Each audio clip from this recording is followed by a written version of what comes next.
apa letak perbedaan yang dikemukakan dan disebutkan oleh para ulama. Walaupun secara umum ketiga nama ini mirip maknanya, mengandung pemaafan dan ampunan terhadap dosa dan kesalahan.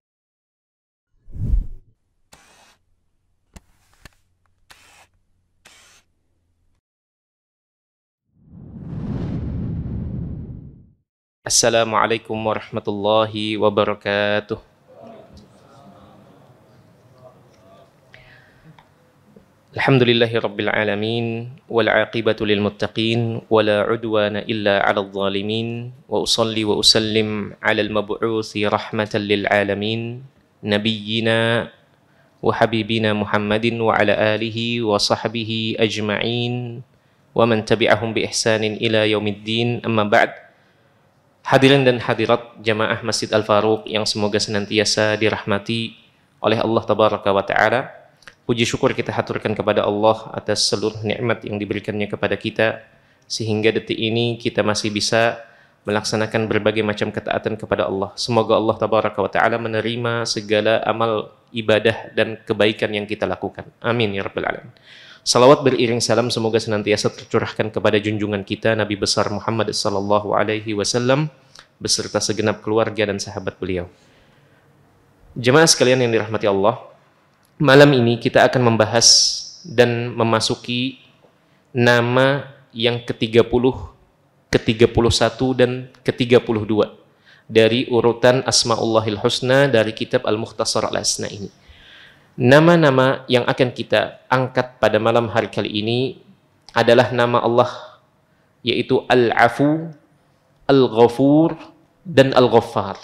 Jadi ada 3 nama yang dibahas dan diangkat oleh penulis dari kitab Al-Mukhtasar Asna ini, yaitu Al-Afu, Al-Ghafur, dan Al-Ghaffar. Apa saja makna dari setiap nama ini? Apa saja makna dan hakikat atau kandungan arti dari ketiga nama ini kita akan membahas sama-sama. Namun sebelum itu, karena pada pekan sebelumnya kita sempat libur, mungkin diingatkan kembali tentang kedudukan mengetahui dan mendalami Asmaullahil Husna ini. Kata para ulama, mendalami dan menyelami Asmaullahil Husna akan membuat seorang hamba dapat menata kembali hatinya, akan membuat hamba kembali menguatkan ikatannya dan hubungannya dengan Allah Rabbnya.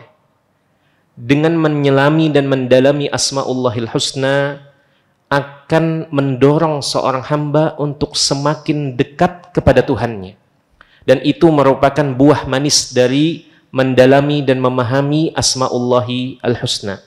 Karena tidaklah seorang mengenal Tuhannya, mengenal Allah Tabaraka wa Ta'ala yang memiliki sekian banyak nama-nama yang maha indah lagi maha tinggi, maka akan semakin tumbuh pula kecintaannya kepada Allah, akan semakin terdorong pula untuk mendekat kepada Allah Tabaraka wa Ta'ala, dan semakin tumbuh pula pengharapan yang besar hanya kepada Tuhannya. Di sisi yang lain akan semakin tumbuh besar pula ketakutannya hanya kepada Tuhannya. Baik jemaah sekalian yang dirahmati Allah, nama-nama yang tadi disebutkan yaitu Al-Afu, Al-Ghafur, Al-Ghaffar merupakan nama-nama yang sangat agung, yang sangat agung, yang jika diresapi dan direnungi bersama akan tumbuh pada diri kita semua keinginan dan dorongan untuk semakin dekat dengan Allah Tabaraka wa Ta'ala tanpa memperdulikan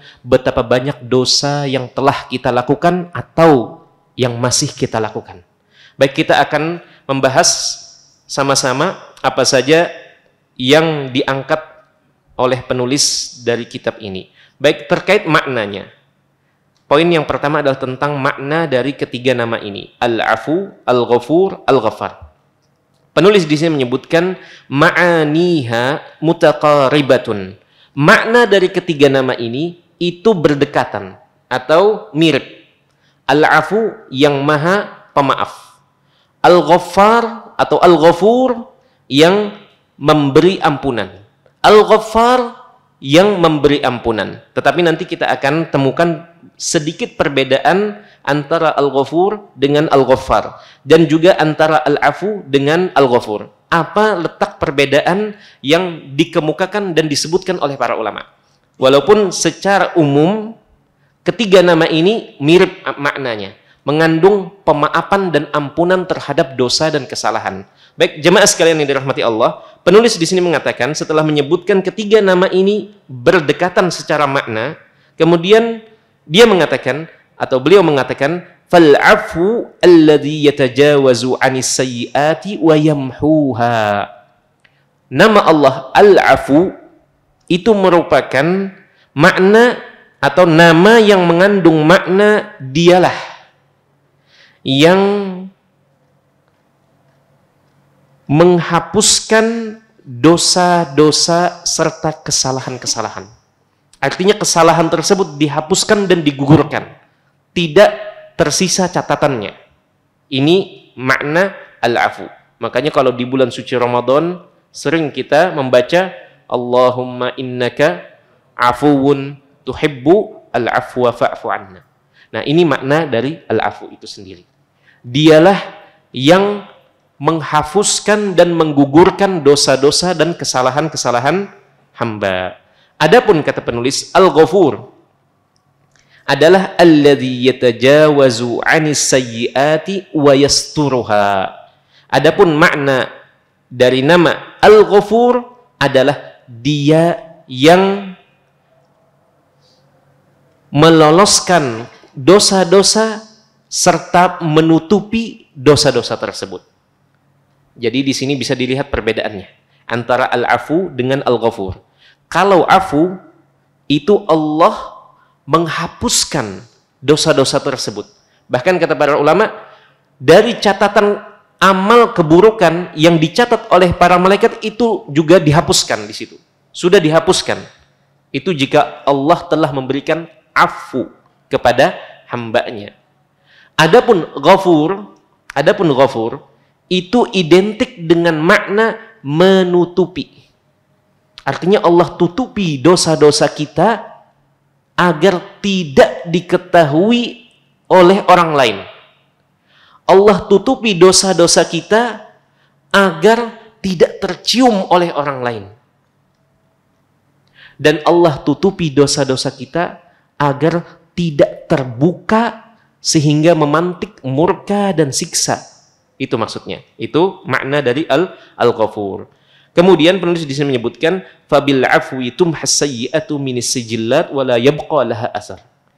Dengan maaf dari Allah yang maha pemaaf, Al-Afu, maka jejak dari dosa dan kesalahan seorang hamba itu terhapuskan dari catatan perbuatan dan tidak tersisa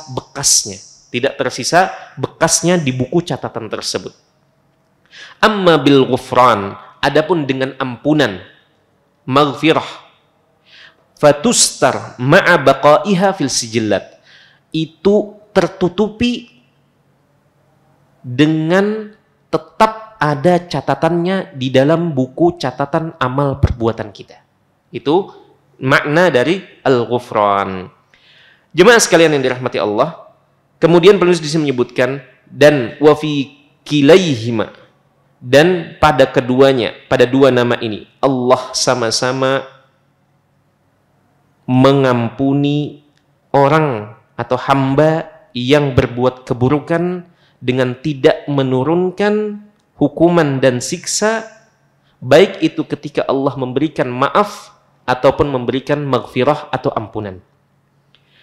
Adapun penulis di sini menerangkan lebih lanjut, adapun ketika Allah memberikan afu dari nama Allah Al-Afu, maka hamba tadi tidak ditanyai terkait dosa yang telah diberikan maaf tadi.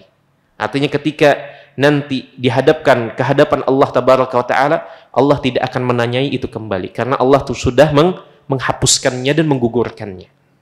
Adapun Al-Ghaffar atau Al-Ghafur, maka dosa itu tetap akan ditanyai oleh Allah Tabaraka wa Ta'ala, tetapi Allah mengatakan, aku telah tutupi selama ini rapat-rapat dosa-dosamu selama di dunia. Dan pada hari ini aku pun akan tutupi dan aku akan biarkan dan loloskan dosa-dosa tersebut. Ini merupakan nama Allah yang sangat mulia, yang menumbuhkan dorongan untuk semakin mendekat kepada Allah tabaraka wa ta'ala.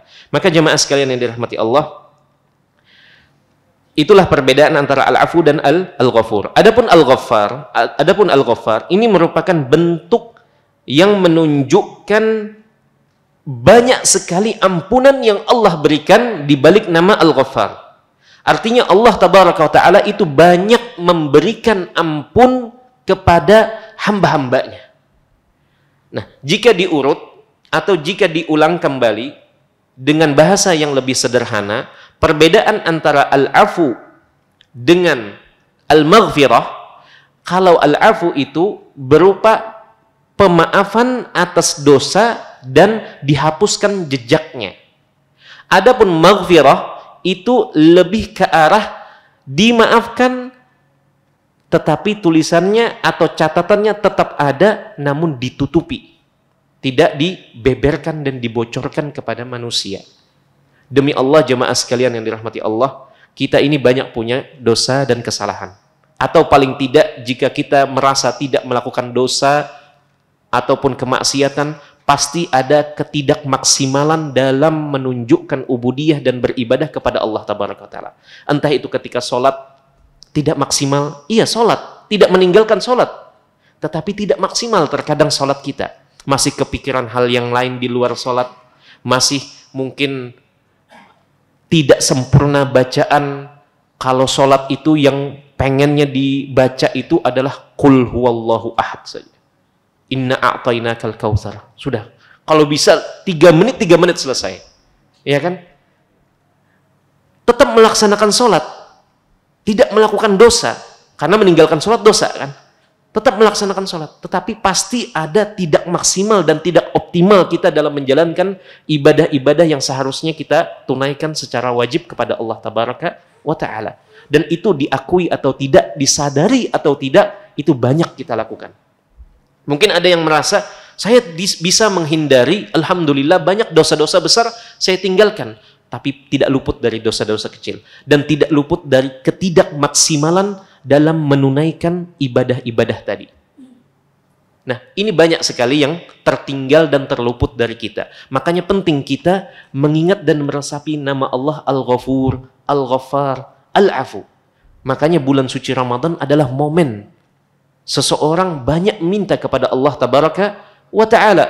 Makanya dianjurkan untuk membaca Allahumma innaka afuwun tuhib. Dan dinamakan pula bulan Ramadan dengan bulan maghfirah, bulan ampunan. Dan Allah membebaskan banyak hamba-hambanya di bulan Ramadan dari jerat neraka. Dari jerat neraka. Baik jemaah sekalian yang dirahmati Allah, makanya dalam sebuah pesannya, dalam sebuah wasiatnya, Luqman Al-Hakim pernah berpesan kepada putranya.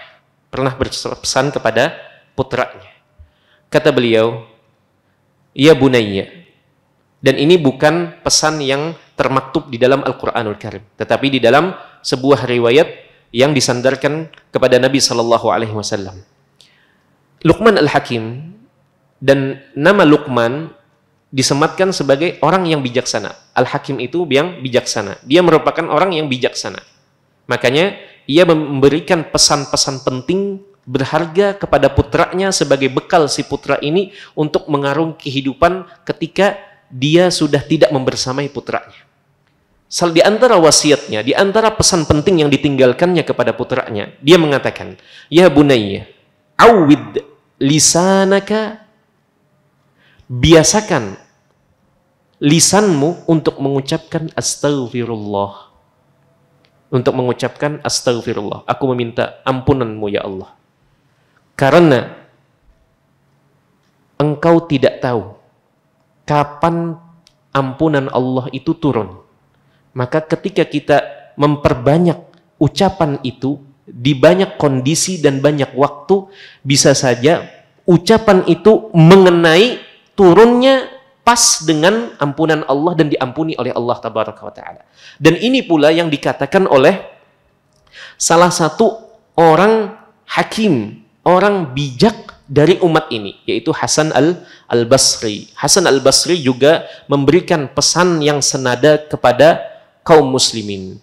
Hasan al-Basri rahimahullahu ta'ala mengingatkan agar kita hendaknya senantiasa memperbanyak istighfar di tempat mana saja, di rumah-rumah kita, bahkan sekalipun ketika hidangan-hidangan disajikan, di jalan-jalan kita, di pasar-pasar kita, di tempat kerja kita, biasakan, kata beliau, perbanyak membaca astaghfirullah, astaghfirullah, astaghfirullah.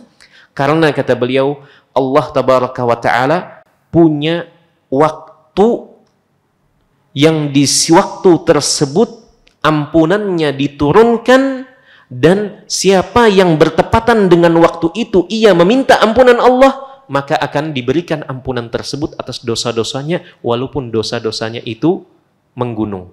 Nanti akan disebutkan hadis-hadis yang semakna dengan apa yang dipesankan oleh Luqman al-Hakim dan juga oleh Hasan al-Basri yang diberikan predikat sebagai salah satu orang bijak dari umat ini. Baik, jemaah sekalian yang dirahmati Allah, kita lanjutkan terlebih dahulu. Tadi telah terjelas di antara kita atau di hadapan kita perbedaan antara nama Allah Al-Afu dengan nama Allah Al-Ghafur. Sekarang kita berpindah kepada perbedaan antara Al-Ghafur dengan Al-Ghaffar. Dua-duanya menunjukkan kepada makna maghfirah, ampunan, menutupi dosa-dosa tersebut.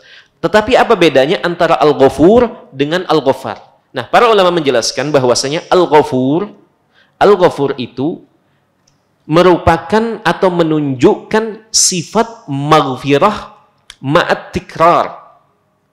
Artinya, ampunan diberikan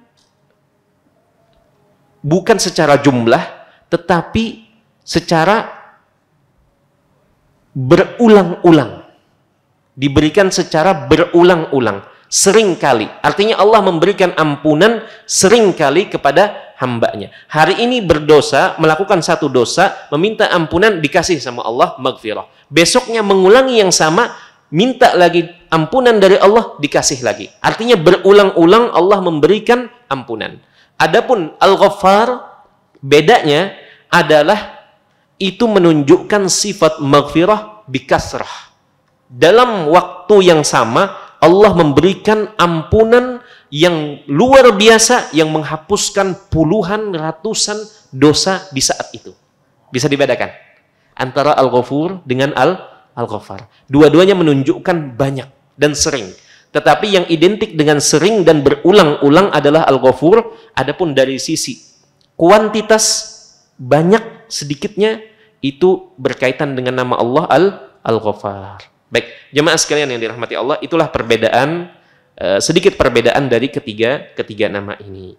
Baik, kemudian poin yang berikutnya adalah tentang jejak nama-nama ini di sekitar kita atau di alam semesta. Kata penulis di sini, tatajalla fi annahu ma'a kasrati ma yaktarifuhu al-ibadu min adh-dhunubi wa ma yastahiqunahu 'alayha min al-'uqubati fi ad-dunya qabla al-akhirati illa anna man yastaghfiru rabbahu wa yatubu ilaihi la yajidu li sayyiatihi atharan 'ala hayatihi. Baik, jejak dari ketiga nama ini akan terlihat dan tergambar dengan kita menyelami dan menyadari dan menyaksikan betapa banyak dosa yang dilakukan oleh hamba-hamba Allah dan betapa mereka sudah sangat layak dan pantas untuk mendapatkan hukuman-hukuman di dunia sebelum di akhirat. Seharusnya ada hamba yang tidak sholat, puasa Ramadannya bolong-bolong, melakukan banyak dosa, minum minuman keras, mengkonsumsi narkoba, kemudian apa lagi? Banyak dosa dilakukan. Kata penulis, banyak dosa dilakukan dan memang sudah sangat pantas untuk mendapatkan hukuman di dunia sebelum hukuman di akhirat.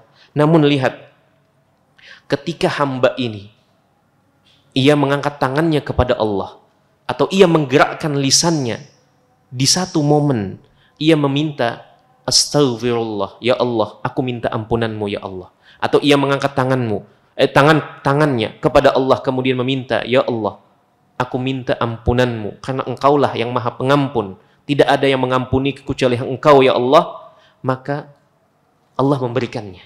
Allah memberikannya. Bahkan tidak hanya itu, ia tidak mendapati bekas-bekas dosanya mempengaruhi rizki si hamba setelah ia minta ampunan tersebut.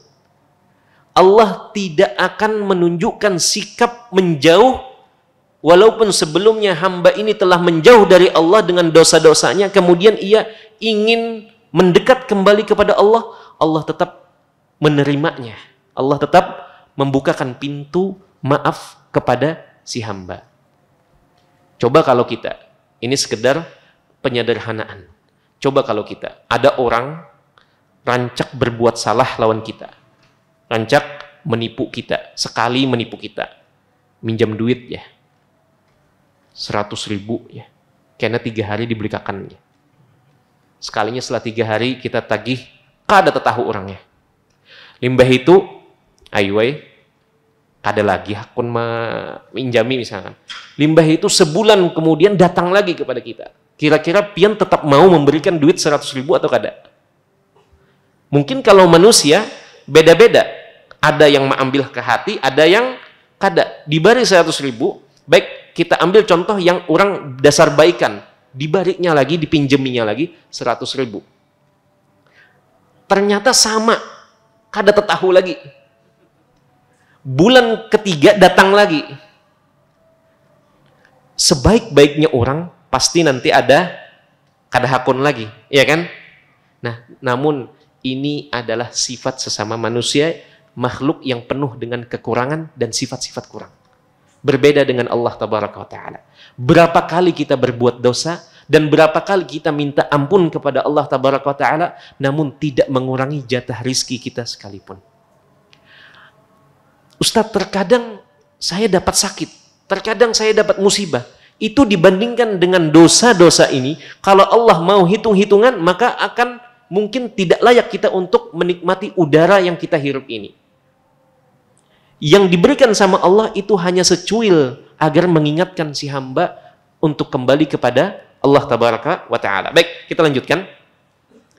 Ini kata penulis, namun ketika si hamba yang telah bergelimang dengan dosa dan memang sudah pantas untuk mendapatkan hukuman di dunia sebelum hukuman di akhirat, namun ketika ia meminta ampunan kepada Allah, maka Allah tetap berkenan untuk membukakan pintu maaf kepadanya, untuk memberikan ampunan kepadanya, dan tidak mengait-ngaitkannya dengan masa lalunya, dengan masa lalunya. Bal yajidu ba'dal istighfari wat taubati minal hidayati wat taufiqi wat tasdid ma yuqinu ma'ahu bi anna maulahu qad afa anhu.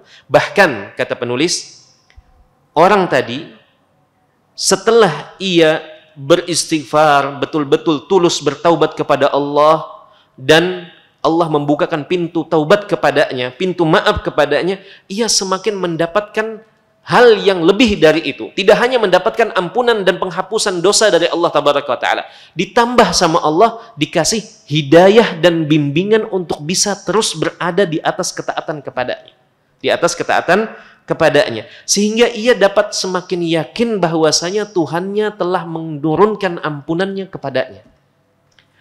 Mungkin sebelum pian belajar, mungkin sebelum pian mendapatkan hidayah kepada sunnah, mungkin pian berada dalam hal-hal yang mungkin baru tahu ternyata itu merupakan pelanggaran-pelanggaran syariat. Kemudian pian menyatakan diri untuk betul-betul bertaubat dan meninggalkan itu semua. Tidak hanya itu, tidak hanya dikasih sama ampunan sama Allah tabaraka ta'ala, dikasih hidayah sama Allah tabaraka ta'ala untuk bisa terus bertahan di atas jalan ketaatan kepada Allah. Itu merupakan bukti bahwasanya Allah memberikan ampunan dan lebih dari ampunan kepada siapa saja yang mau mengetuk pintu maaf kepada Allah tabaraka ta'ala. Baik, jamaah sekalian yang dirahmati Allah, bahkan Allah menggantikan keburukan-keburukan yang telah dilakukan jika memang si hamba betul-betul tulus bertakwa dan beriman setelah dia menyatakan diri berlepas dari masa lalunya, Allah akan menggantikan dengan kebaikan yang berlimpah dari Allah tabaraka wa ta'ala sebagai pemuliaan kepada si hamba. Wa kadzalikal umam idza aqla'at an dzunubiha wa khatayaha fa innahu yahsulu laha minat taufiqi wal raqa wan nasr ala aduwiha. Demikian pula umat-umat terdahulu, ketika mereka betul-betul meninggalkan dosa-dosa yang mereka lakukan, maka akan mendapatkan taufik, bimbingan, ar-raha, kemudahan hidup, wan nasr, pertolongan dari Allah tabaraka taala untuk menghadapi musuh-musuh yang mengintai mereka. Baik jemaah sekalian yang dirahmati Allah, kita berpindah kepada poin yang ketiga. Bagaimana beribadah kepada Allah dengan ketiga nama ini, Al-Afu, Al-Ghafur, Al-Ghaffar. Baik, penulis di sini menyebutkan takunu bil musara'ati ila taubati ila Allah taala mahma balagat dzunubul 'abdi min 'izamiha wa kasratiha, yaitu dengan kita bersegera tanpa menunda, tanpa mengakhirkan taubat kepada Allah tabaraka wa taala, berlari menghadap Allah tabaraka wa taala sebelum kita terpaksa dihadapkan di padang mahsyar. Saat ini kita hendaklah berlari dan bersegera menghadap Allah tabaraka wa taala dengan mengetuk pintu ampunan dan pintu taubat kepada Allah tabaraka wa taala, meskipun dosa-dosa seseorang itu telah mencapai banyak dan puncaknya. Jemaah sekalian yang dirahmati Allah, dalam sebuah hadis qudsi Allah memanggil kita semua tanpa terkecuali dengan panggilan yang sangat indah, dengan seruan yang jika seseorang masih punya hati yang masih hidup, walaupun hatinya dipenuhi oleh noda-noda kemaksiatan, pasti akan tersentuh, pasti akan tergerak dengan bahasa dan kata-kata yang luar biasa. Dalam sebuah hadis qudsi Allah tabaraka wa taala memanggil, ya bena Adam, wahai anak Adam, innaka ma da'autani wa rajautani ghafartu laka ala ma kana minka wala ubali. Wahai anak Adam, selama engkau berdoa kepadaku, selama engkau tetap menjaga harapan kepadaku, maka aku akan tetap mengampunimu walaupun apa yang telah kau lakukan itu begitu nista, begitu buruk. Wala ubali, dan aku tidak peduli, kata Allah tabaraka taala. Tetap dikasih ampunan sama Allah tabaraka taala. Apakah cukup sampai di sini? Tidak. Setelahnya juga menambah semangat hamba. Kalau dia memang masih punya hati, punya potensi kebaikan, dan setiap orang pasti punya potensi kebaikan. Karena tidak ada yang diciptakan dalam keadaan buruk seburuk-buruknya. Yang ada adalah orang berubah, bergeser dari fitrah mencintai kebaikan, mencintai ketaatan, kepada mencintai dan menyukai kemaksiatan. Karena pada awalnya bayi itu, anak-anak kecil itu suka kepada kebaikan, tidak suka kepada hal-hal yang buruk. Nah, tidak hanya penggalan itu, Allah kembali menyeru dan memanggil dengan kalimat berikutnya yang tidak kalah indah. Kemudian Allah mengatakan, ya bena Adam, wahai anak Adam, lau balagat zunubuka ananas samai. Wahai anak Adam, kalau seandainya dosa-dosamu ini sudah menumpuk begitu banyak sampai ke atas langit sana, sampai ke dinding langit sana, tsummastaghfartani ghafartu lak. Kemudian engkau meminta ampun kepadaku, aku akan kasih ampunan, kata Allah tabaraka wa taala. Sampai di sini tidak. Allah tambah lagi. Allah panggil untuk yang ketiga kalinya. Kalau orang dipanggil ketiga kalinya masih juga tidak peduli dengan dosa-dosanya, tidak juga tergerak hatinya untuk meminta ampun kepada Allah, untuk bertaubat kepada Allah, maka keterlaluan. Allah panggil ketiga kalinya, ya bena Adam, lau ataitani biqurabil ardi khataya. Wahai anak Adam, kalau seandainya engkau datang membawa setumpuk dosa kepadaku, ke hadapanku, kemudian engkau tidak menyekutukanku, dan meminta ampunan kepadaku, la ataituka biqurabihal maghfirah, maka akan kudatangkan pula ampunan sebanyak itu pula. Tidak peduli sebanyak apapun. Nah, jemaah sekalian yang dirahmati Allah, ini merupakan seruan dan panggilan Allah tabaraka wa ta'ala kepada siapa saja. Jangan dikira nama-nama Allah Al-Ghafur, Al-Ghaffar, Al-Afu ini hanya berlaku kepada para pendosa. Tidak. Kepada kita pun, siapapun, baik yang banyak melakukan ketaatan atau yang sedikit melakukan ketaatan, baik yang banyak dosanya maupun yang jarang melakukan dosa, semuanya tanpa terkecuali butuh untuk mendalami dan memahami nama Allah Al-Afu, Al-Ghafur, dan Al-Ghaffar. Dialah Allah tabaraka wa ta'ala yang menyatakan dirinya wasi'ul maghfirah, yang maha luas ampunannya. Maha luas ampunannya. Makanya dalam sebuah ayat di dalam Al-Quranul Karim, Allah memerintahkan nabinya, Nabbi ibadi anni anal ghafurur rahim. Kasih tahu hamba-hambaku. Semuanya disuruh oleh Allah untuk memberitahu yang belum mengingat dan belum menyadari. Nabbi ibadi anni anal ghafurur rahim. Kasih tahu hamba-hambaku bahwasanya aku ini, kata Allah, anal ghafurur rahim. Akulah yang banyak memberikan ampunan dan aku pula yang maha pengasih. Maha pengasih. Di situ Allah gandengkan dua nama yang harusnya membuat seorang pendosa malu untuk tidak segera mengangkat tangan kepada Allah. Jika tidak mampu menggerakkan kedua tangan kepada Allah, malu dilihat orang-orang, mungkin selama ini terkenal sebagai pemabukkah, mohon maaf misalkan, terkenal sebagai suka menindas atau berbuat zalim kepada orangkah, malu untuk terlihat di masjid dalam keadaan menengadahkan kedua tangan kepada Allah tabaraka ta'ala minta ampun, nanti anak buahnya nanti, oh sudah berubahkah? Malu untuk itu, maka harusnya tidak terhalangi untuk menggerakkan dua bibir. Ya kan? Kalau malu untuk mengangkat kedua tangan, nanti ketahuan anak buah pian misalkan, oh bos kita sudah mulai bertobat pinanya nih. Misalkan bosnya inilah misalkan. Malu. Apa yang menghalangi untuk menggerakkan dua lisan? Dua lisan pun juga dianjurkan di dalam Islam, dan tetap Allah mendengarkan permintaan ampun walaupun dengan menggerakkan kedua lisan ini. Astaghfirullah, astaghfirullah, astaghfirullah. Makanya tadi wasiat Luqman Al-Hakim disuruh anaknya memperbanyak itu, karena tidak tahu apakah di pagi, di siang, di sore, di malam, di penghujung malam, ada saja mungkin momen di situ Allah menurunkan dan membukakan pintu ampunan kepada siapa saja yang memintanya.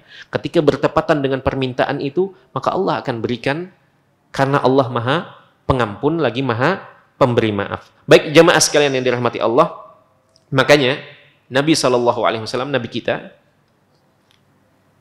merupakan orang atau hamba yang paling dekat dengan Allah, paling banyak ibadahnya, paling bagus ibadahnya kepada Allah tabaraka ta'ala. Dalam satu majlis, Nabi sering mengucap Astaghfirullah, Astaghfirullah, Astaghfirullah. Dan itu didengar oleh para sahabat. Dan ada sahabat yang menghitung berapa kali ucapan Astaghfirullah ini, sampai mereka meriwayatkan bahwasanya Nabi mengucapkan ini sebanyak berapa kali? Di satu majlis. Berapa? 70. Dalam riwayat yang lain, Nabi sendiri yang mengatakan, aku mengucap Astaghfirullah setiap hari sebanyak mi'ata marrah, sebanyak 100 kali. Itu Nabi saja. Itu Nabi.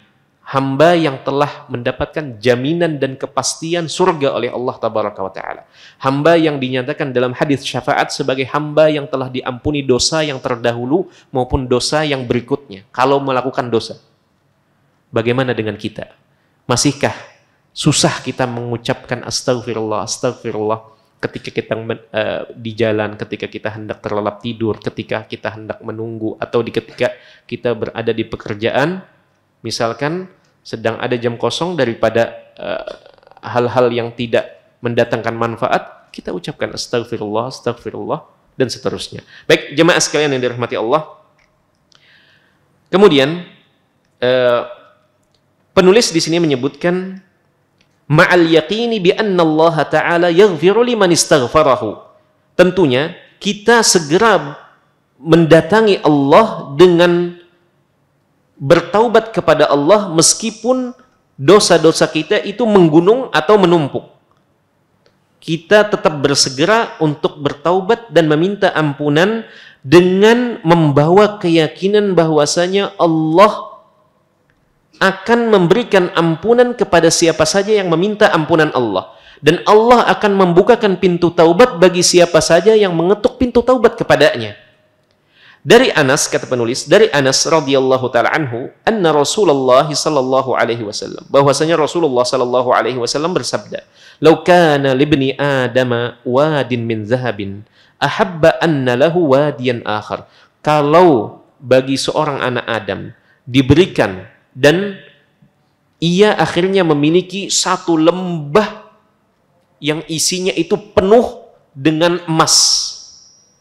Kata Nabi SAW, ahabba lahu ayyakuna lahu, atau ahabba lahu atau ahabba anna lahu wadiyan akhar. Maka pasti ia tetap menginginkan dan tetap memiliki ambisi untuk punya lembah yang kedua yang juga isinya penuh dengan emas. Walan yamla'a fahu illa turabu, dan tidak ada yang dapat memenuhi ambisi, keinginan demi keinginan yang ada pada anak Adam kecuali hanya turab. Apa itu? Tanah. Kecuali sampai meninggal baru selesai tidak berambisi. Hadis ini menunjukkan bahwasanya anak Adam itu walaupun dia sudah punya diberikan anugerah oleh Allah satu satu lembah emas, ia tetap memiliki keinginan berupa ada lembah lagi yang semisal yang dimilikinya juga, dan itu yang banyak terjadi pada anak Adam. Baik, akan tetapi kata Nabi SAW, wallahu yatubu ala man taba, dan Allah tetap memberikan ampunan kepada siapa saja yang bertaubat kepadanya. Hadis ini muttafaqun alaih. Baik, jemaah sekalian yang dirahmati Allah. Kemudian di sini penulis mengingatkan, fallahu azza wa jalla la yata'azamuhu dzambun mahma 'azuma aw kathur.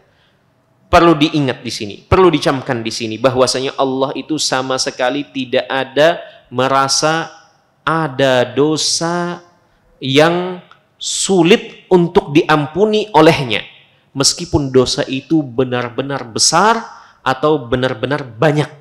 Benar-benar banyak. Makanya dalam sebuah hadis, dan ini cerita tentang orang terdahulu, ia telah membunuh sebanyak 99 nyawa. 99 nyawa telah dibunuhnya. Artinya bukan sembarangan. Satu nyawa saja itu dosa besar luar biasa. Ini 99 nyawa sudah dihilangkannya. Kemudian suatu saat tumbuh penyesalan dan mulai ada keinginan untuk segera berhenti dan meninggalkan apa yang selama ini ia lakukan. Maka datanglah ia mencari siapa kira-kira yang mau membimbingnya. Datang kepada siapa? Kepada seorang ahli ibadah, abid. Orang abid ini, ia terbiasa menghabiskan waktunya untuk beribadah kepada Allah dan tidak kepikiran ada orang telah menghabisi nyawa 99. Jadi ketika orang ini datang, kemudian menyampaikan bahwasanya aku ini telah membunuh 99 orang. Fahali min taubah. Apakah aku tetap mendapatkan kesempatan untuk bertaubat? Apakah Allah tetap akan menerima taubatku? Kata orang ini kaget ya. Enggak ada taubat bagimu karena sudah 99. Ini siapa? Ahli ibadah. Bukan orang yang paham agama atau bukan yang memiliki ilmu yang lebih mendalam. Ia hanya sebatas rajin beribadah kepada Allah Tabaraka wa Ta'ala. Bukan seorang yang alim. Akhirnya yang datang ini marah karena ini baru mau taubat. Dia baru mau nanya, ini gimana caranya aku ingin taubat agar dosa-dosaku ini dihapuskan. Akhirnya apa? Dibunuh. Akhirnya berapa?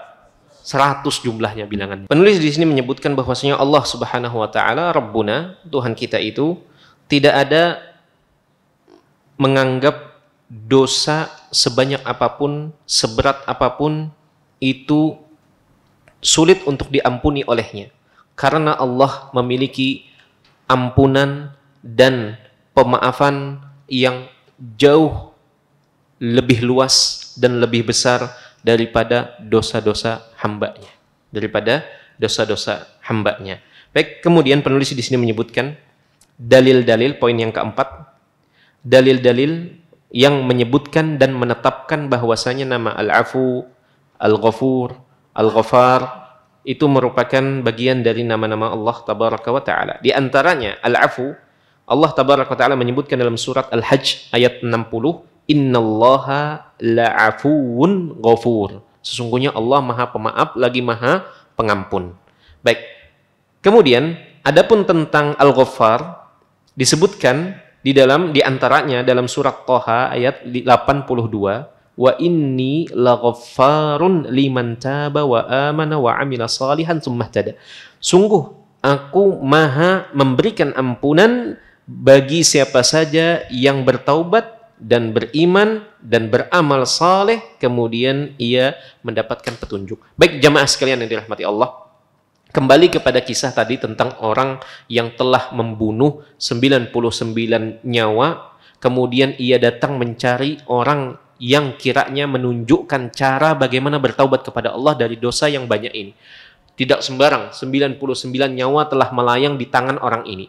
Mungkin pada suatu waktu ia tersadar dan mulai benih hidayah ini tuh muncul dan segera disambut dan dipupuk olehnya dengan cara mencari orang yang dapat menunjukinya jalan dan cara bertaubat ini. Begitu pula terkadang kita rasakan setelah sekian tahun kita berbuat dosa, setelah sekian tahun kita melakukan ibadah tidak maksimal, mungkin pernah terbetik di pikiran kita ingin segera berpindah kepada kondisi yang lebih baik. Itu pasti muncul itu terkadang. Entah itu sering, entah sesekali. Itu pasti menghampiri setiap orang. Pasti menginginkan ke arah yang lebih baik. Entah itu ke arah kepada ketaatan atau ke arah kepada ketaatan yang lebih sempurna dan lebih baik daripada ketaatan yang dilakukannya dengan penuh kekurangan ini. Nah, ketika benih itu muncul, tinggal bagaimana kita melanjutkannya, memupuknya dengan mencari apa yang menopang dan membantu kita untuk bisa menumbuh suburkan benih yang tadinya masih kecil ini. Kalau kita abaikan, maka akan sudah mati, akan hilang, akan tidak ada tindak lanjutnya. Maka begitu pula orang ini, ketika dia mulai muncul perasaan menyesal dan ingin segera ke arah yang lebih baik, ia mendatangi dan mencari orang di kampungnya yang dapat mengarahkannya. Dan pada waktu itu ia hanya bertemu dengan siapa? Dengan orang ahli ibadah. Artinya ia memang semangat, ia memang rajin dalam beribadah kepada Allah Tabaraka wa Ta'ala, tapi ilmunya masih sebatas mengetahui hal-hal yang mendasar saja. Akhirnya kaget telah membunuh 99 nyawa. Maka dikatakan, kamu ini kayaknya sudah tidak ada kesempatan untuk bertaubat. Orang ini baru bertaubat atau baru muncul keinginan dari perbuatan yang biasa dilakukan. Orang sudah terbiasa, marah sedikit, sikat. Marah sedikit, sikat. Nah, ketika dikatakan seperti itu, emosi lagi. Akhirnya genaplah jumlah nyawa yang dihilangkannya sebanyak 100 nyawa. Tetapi di saat itu ia pun masih merasakan penyesalan. Kemudian ia masih mencari, akhirnya ditunjukkan agar coba datangi seorang yang alim. Maka orang alim ini ketika didatangi mengatakan, dan ia telah mengetahui bahwasanya pintu taubat itu terbuka bagi siapa saja. Kondisi yang tertutup pintu taubat itu hanya dua, yaitu ketika ruh ini sudah berada dalam kerongkongan atau melewati batas kerongkongan, pintu taubat tertutup. Dan yang kedua adalah ketika matahari terbit dari arah baratnya, artinya sudah dekat dengan kiamat, itu sudah pintu taubat tertutup. Selama 2 waktu ini belum muncul atau belum tiba, masih terbuka lebar. Alim ini kemudian mengarahkan, coba kamu pindah, jangan tinggal di kampung ini. Karena kalau masih berada di kampung ini, nanti kebiasaan lamamu akan kambuh lagi. Segera cari lingkungan yang di situ banyak orang-orang baik dan orang-orang soleh. Nanti kamu akan terbantu. Karena salah satu faktor membuat orang rusak, orang melakukan maksiat, bisa jadi juga karena faktor lingkungan. Lingkungannya banyak melakukan dosa dan maksiat, sehingga juga tertarik dan terseret untuk melakukannya. Maka pergilah ia. Ketika pergi, di pertengahan jalan, ia dicabut nyawanya oleh malaikat maut. Kemudian di situ turun yang satu malaikat rahmat, yang satu malaikat azab. Mereka berdebat sengit, ini dimasukkan kemana? Ini dimasukkan kemana? Apakah ke rahmat ataukah ke siksa?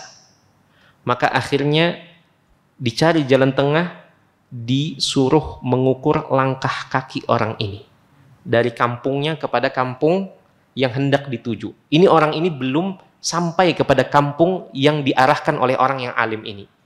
Dan ternyata setelah dihitung, lebih 1 langkah lebih banyak menuju ke arah yang itu. Akhirnya orang ini dimasukkan ke dalam rahmat Allah tabaraka wa ta'ala. Artinya menunjukkan Allah tabaraka wa ta'ala begitu luas ampunannya. Makanya dalam sebuah hadis yang sahih, Nabi mengatakan, lallahu asyaddu farahan bi taubati abdi. Allah itu sangat bahagia, sangat senang dengan taubat hambanya. Apabila hambanya mulai sadar, mulai bertaubat, meminta ampunan kepada Allah tabaraka wa ta'ala, Allah sangat senang dengan kembalinya hamba kepada Allah tabaraka wa ta'ala. Baik, itu terkait dalil-dalil yang disebutkan oleh penulis.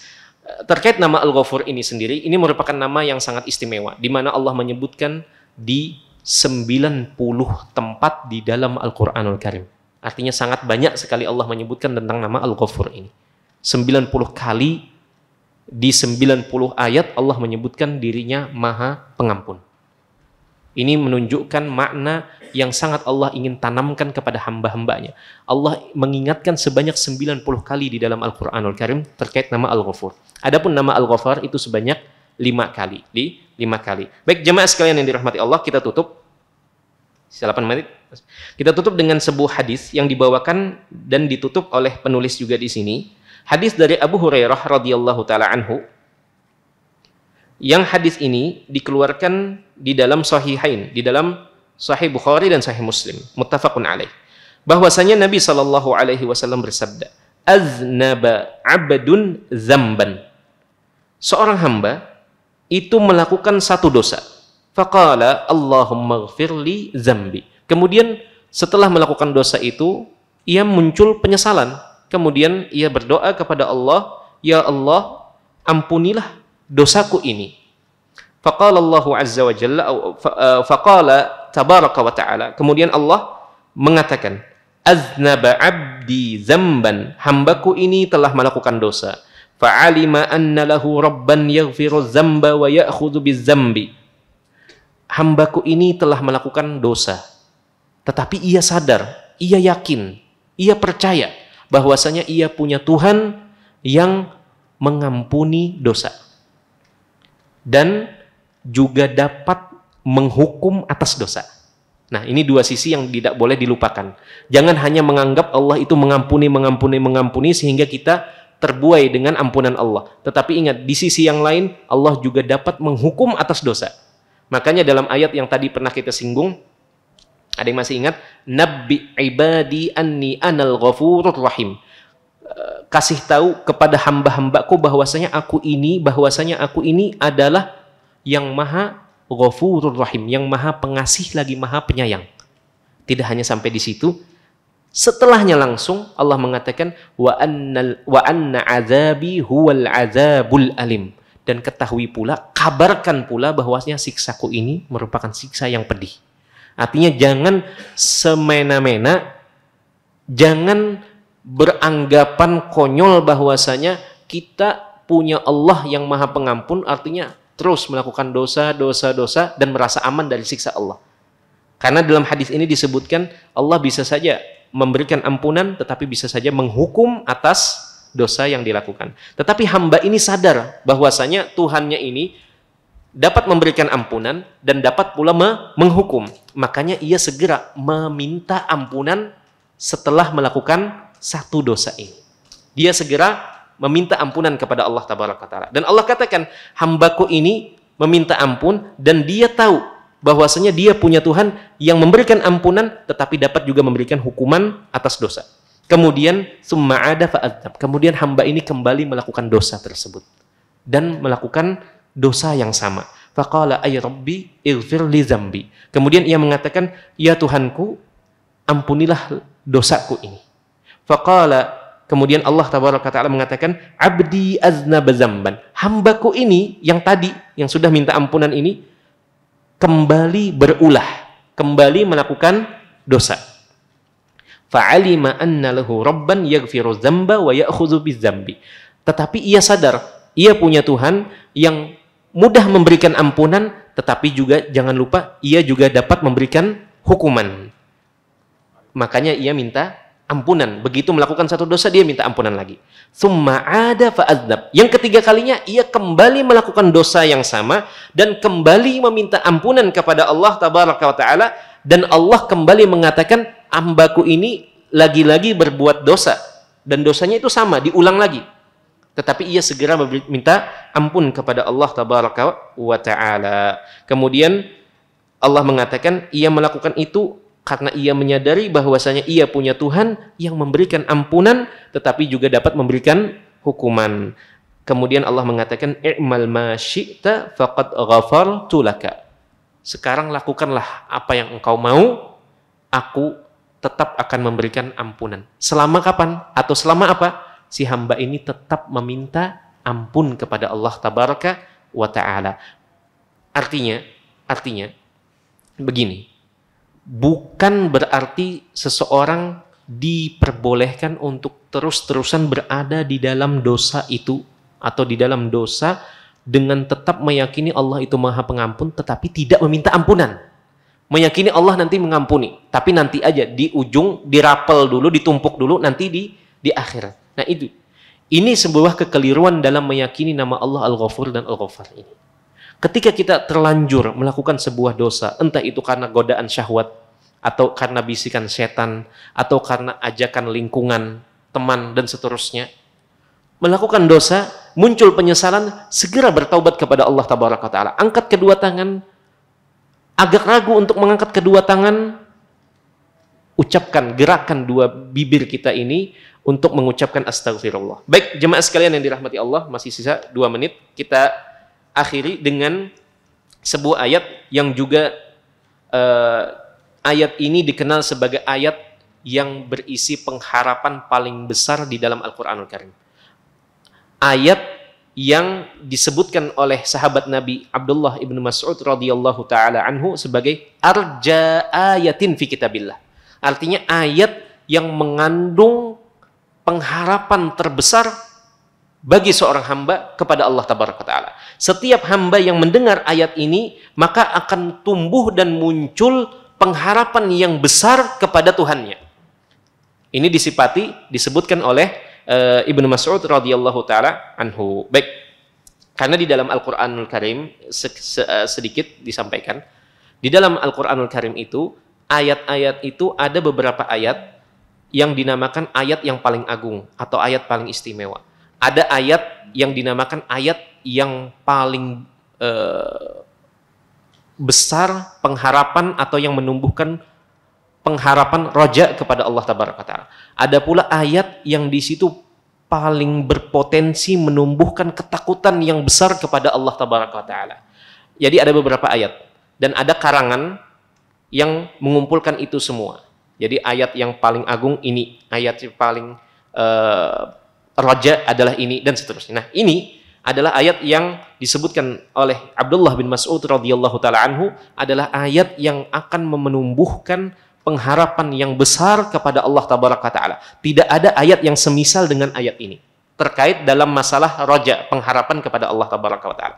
Ayat ini adalah ayat yang berada di dalam surat Az-Zumar, ayat 53. Mungkin sering kita dengar, cuman mungkin jarang kita sadari atau resapi maknanya.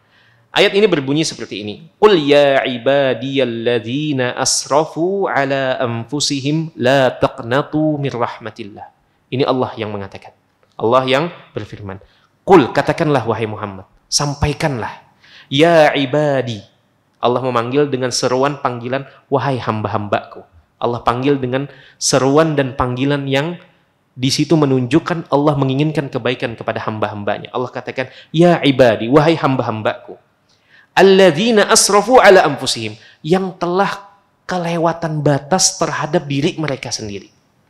Dengan melanggar aturan Allah, dengan mengabaikan perintah dan kewajiban Allah, dengan menerjang larangan-larangan dan keharaman-keharaman yang Allah haramkan. Allah mengatakan, walaupun mereka dengan kondisi demikian, la taqnatu mir rahmatillah. Jangan kalian sedikit pun berputus asa dari rahmat Allah Tabaraka wa Ta'ala. Nah, yang berkaitan dengan tema kita malam ini setelahnya. Innallaha yaghfiruz dzunuba jami'an. Sesungguhnya Allah itu mengampuni semua dosa tanpa terkecuali. Sekalipun dosa syirik yang pernah kita lakukan. Kalau kita terlanjur melakukan perbuatan syirik kepada Allah sebelum kita mengenal dan mempelajari, memperdalam agama ini, tetap Allah ampuni. Karena semua dosa itu berpotensi diampuni selama pelakunya meminta ampunan kepada Allah dan belum menemui ajalnya. Kalau sudah meninggal, dicabut nyawanya, itu berbeda lagi. Beda lagi status hukumnya. Tetapi selama belum meninggal, sebelum dicabut nyawanya oleh Allah, semuanya mendapatkan kesempatan yang sama untuk diampuni oleh Allah Tabaraka Ta'ala. Innallaha yaghfiruz dzunuba jami'a. Allah mengampuni semua dosa tanpa terkecuali. Innahu huwal ghafurur rahim. Sesungguhnya Allah itu maha pengampun lagi maha penyayang. Sama dengan ayat yang sebelumnya. Nabbi ibadi anni anal ghafuru ar-rahim. Nah, ini menunjukkan ampunan Allah itu bergandengan dengan rahmat dari Allah Tabaraka Ta'ala. Maka Allah itu memberikan ampunan sekaligus menunjukkan kasih sayang kepada Allah Tabaraka wa Ta'ala. Baik. Mungkin sampai di sini kajian kita malam ini. Insya Allah pada pertemuan berikutnya kita akan membahas nama Allah Al-Wadud, Al-Wadud yang akan menumbuhkan perasaan di diri hamba untuk semakin mendekat kepada Allah Tabaraka wa Ta'ala. Baik, kita tutup dengan doa kafaratul majlis. Subhanakallahumma wa bihamdika asyhadu an la ilaha illa anta astaghfiruka wa atubu ilaik. Assalamualaikum warahmatullahi wabarakatuh. Terima kasih. Jazakumullah khairan wa barakallahu fikum. Video ini dibuat atas partisipasi dari donasi Anda. Semoga menjadi amal jariah bagi Anda semuanya.